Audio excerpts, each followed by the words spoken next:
I'm going to go quickly through a sample of the remaining agencies that we will shut down in the same way. Take the Nuclear Regulatory Commission, the three-letter agency that has stood in the way of advancing nuclear energy in this country. In the name of promoting safety, we have no Gen 4 reactors in the US. The only country in the world that does is China. We have very few Gen 3 reactors. We have Gen 1 and Gen 2 reactors, which are 60 plus years old, which are less safe, even compared to Gen 3 and Gen 4 reactors. In the name of an agency, before its existence, you could build a nuclear power plant in 5 years in the United States. Now the average time is 25 to 40 years.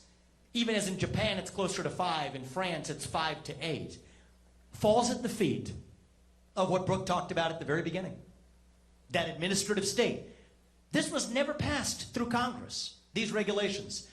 It's fundamentally the culture of an agency that believes that there shouldn't be another nuclear power plant in the United States, and that's why since its inception, there has not been a single nuclear power plant built in the United States of America. What we say is, you can't reform an agency with that culture. You have to get in there and shut it down.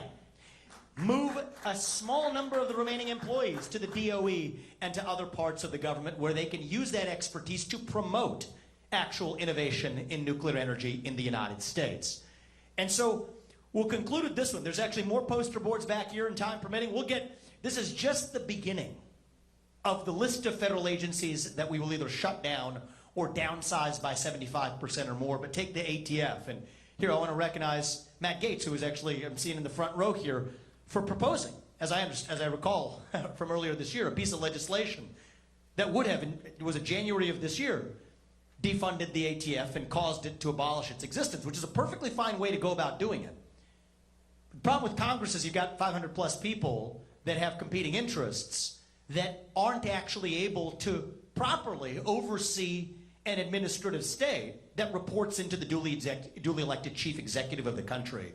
Which is why, as the next US president, if I'm elected, we'll shut down the Bureau of Alcohol, Tobacco, and Firearms, one of the agencies that has been most toxic in even its misappropriation of funds. This is one where, and I quote the actual, this is directly from within the agency and the Office of Personnel Management itself. This is an agency so corrupt that this is their words, not mine. The ATF's upper management has demonstrated, and I quote, total disregard for federal human capital management law, regulations, policies, and practices. An agency that is now, with their bump stock regulations and otherwise, so far reaching beyond its constitutional scope, that can't be reformed. The correct answer is, we will once again get in there, and you're starting to see a pattern here. Shut it down. That is how you revive the integrity of a constitutional republic. And if you want to look at actually tracing and possession, move that to the U.S. Marshals. You want to move that to the Secret Service, agencies that have not yet been corrupted.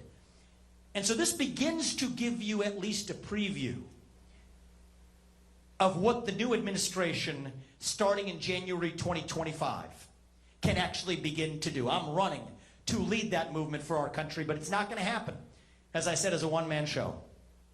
Every one of us, from Congress to the Senate to every citizen in this country, has to play a role in reviving our country.